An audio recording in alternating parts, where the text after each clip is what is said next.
Hey everyone, Wolf Lord Rho here. Today we're talking about the lessons of Fenris, how the Imperium can learn from the home of the wolves. Spoiler warning to begin, as today we will be referencing events from the short story The Place of Pain and Healing by author Justin D. Hill. As always, I really recommend you read the stories for yourself first without spoilers, as that's the best way to enjoy the lore for yourself. But with that said, let's just jump straight in. Okay, so this is a bit of a smaller moment in the lore that we're discussing today, but one that I think really represents how black and white life in the Imperium can be. How drastic events and moments within this vast grimdark universe can really be boiled down to just simple choices. And how of all the worlds within the Imperium, it's really the inhabitants of Fenris who perhaps understand that the best. Now, the story of The Place of Pain and Healing follows the character of Minka Lesk, the popular Cadian who has her own series of novels. This particular story takes place in the immediate aftermath of Cadia's destruction. The desperate remaining survivors attempting to flee the world's destruction. And for the most part, the story follows Minka's dreams of her past, predominantly the horror of the fight against chaos. However, she awakens not within this horror, but aboard a Space Wolf cruiser known as the Fang of Fenris.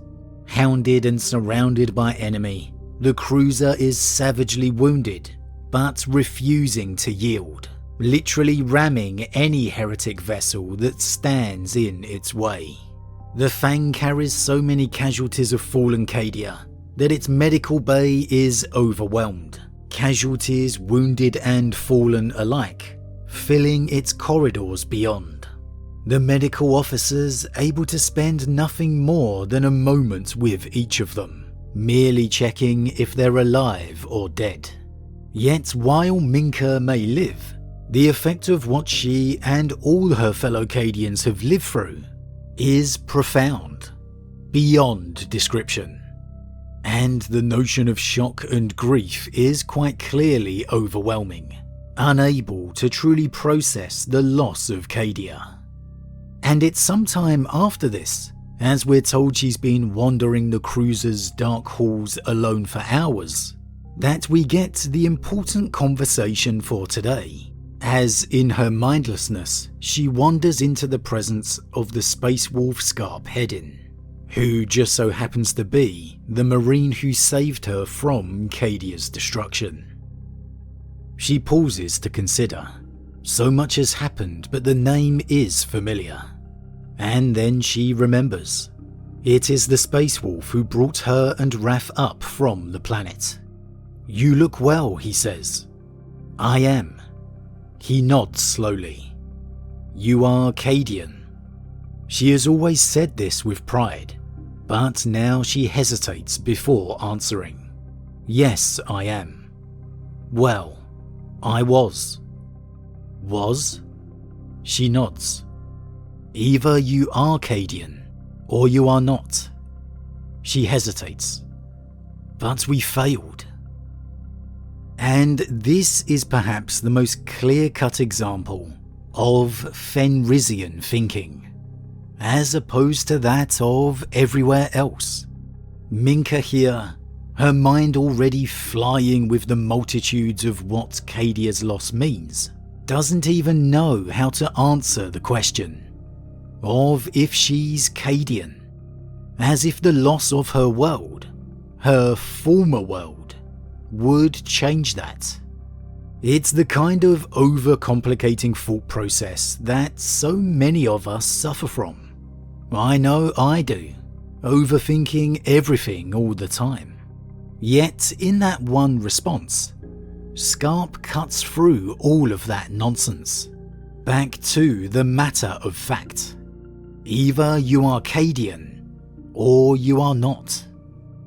For a Space Wolf, you are a son of Fenris, No matter what. No matter where in the galaxy you go. No matter what conflict you face. You do it as a Fenrisian. It is that black and white. That matter of fact. Even with a loss of their homeworld, there's not a shred of doubt that it'll be the spirit of Fenris that still beats within their breast, that stokes and fires that heart. And that is what the wolf is imparting here.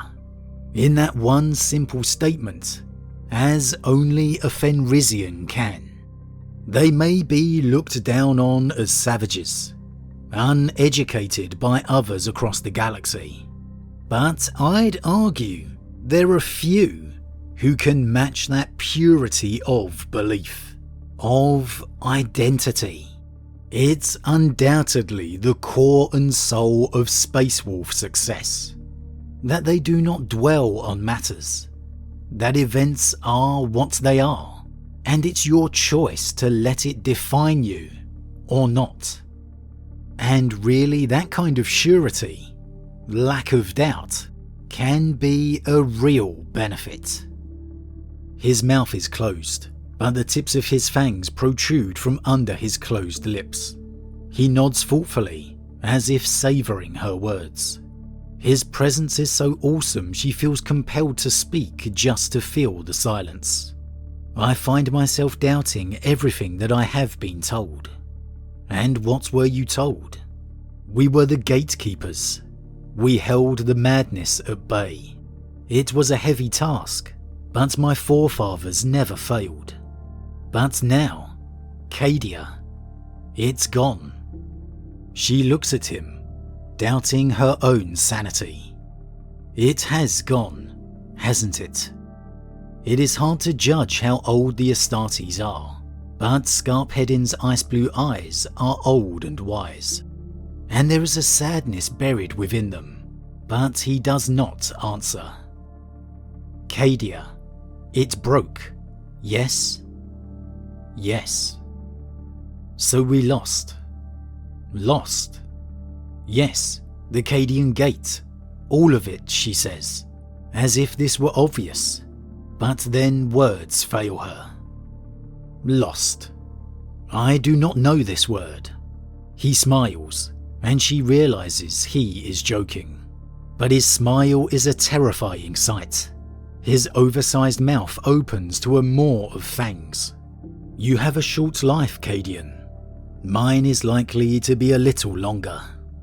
At night on my world, when I was a boy, I would sit up and look at the night sky, and occasionally there were streaks of light, stars falling from the void.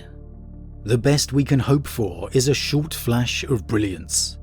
Some of us burn a little longer and brighter than others.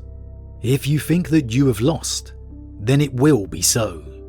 But you are here talking to me, and you are alive. And as long as you can fight, the battle is not over. And here the message reaffirmed. The joke, not knowing the word lost, it's not a joke for laughter's sake. It's his way of saying, win, lose, what does it matter? What does it change? Nothing, unless you let it. You are still who you are. Some of us burn a little longer and brighter than others. If you think that you have lost, then it will be so. But you are here talking to me, and you are alive. And as long as you can fight, the battle is not over. The physical world of Cadia may have fallen, but the battle is not done. It changes nothing. You are alive, you are Cadian, and you will fight. Cadia has fallen, but Cadia lives. A message Cadia would embrace in the years ahead, and a lesson from Fenris that the rest of the Imperium would do well to embrace. A tiny interaction in this story, with the space wolf leaving her after these words, seemingly unimportant. A space wolf being a space wolf.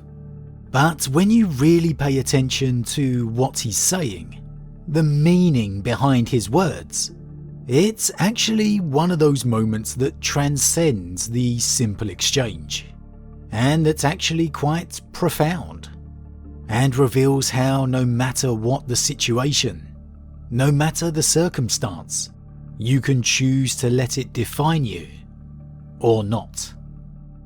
For the Cadians, the end of an era, but the birth of a new, stronger defiance.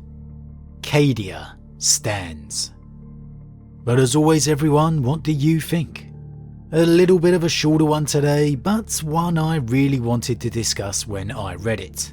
Just one of those little moments that really stands out for me. Two different characters from two vastly different worlds, united by a common bond, and a piece of advice, philosophy, belief that could truly help another. The vastness of the Imperium at its best. But as always everyone, leave your thoughts in the comments below. Huge thank you to all my subscribers, your support truly means a lot to me, it really does. If you're new, please consider subscribing to help the channel grow, and if you enjoyed this particular vid, then why not drop a like on it too. But with that said, I am off, and I'll see you all again real soon.